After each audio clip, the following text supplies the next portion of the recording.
মরিচের ফলন কিভাবে আপনি বাড়াবেন বা কিভাবে বেশি পাবেন? এখন বৃষ্টি হলে জানেন যে গাছ নষ্ট হয়ে যায়। তো এই নষ্টের হাত থেকে কিভাবে রক্ষা করবেন? খুবই সহজ একটা পদ্ধতি বলে দিচ্ছি।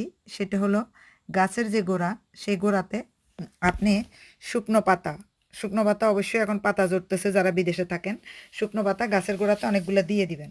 তো ফলে দেখা যাবে কি আপনার যে যদি বৃষ্টির পানি আপনার টবের মধ্যে সবচেয়ে বেশি পড়ে এই শুকনো পাতার কারণে এগুলো চুষে নিবে। তাহলে গাছ আর নষ্ট হবে না।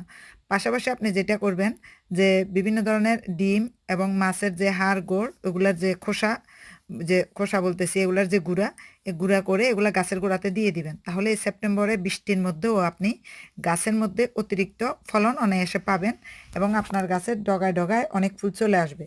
ফুল আসলে মৌমাছি এমনিতেই আসবে, পরাগায়ন এমনিতেই হবে, কারণ আমরা লাউ গাছের শুধু পরাগায়ন ঘটাই, আর সব গাছের পরাগায়ন কিন্তু এই যে বিভিন্ন ধরনের মৌমাছি এসে ঘটায়।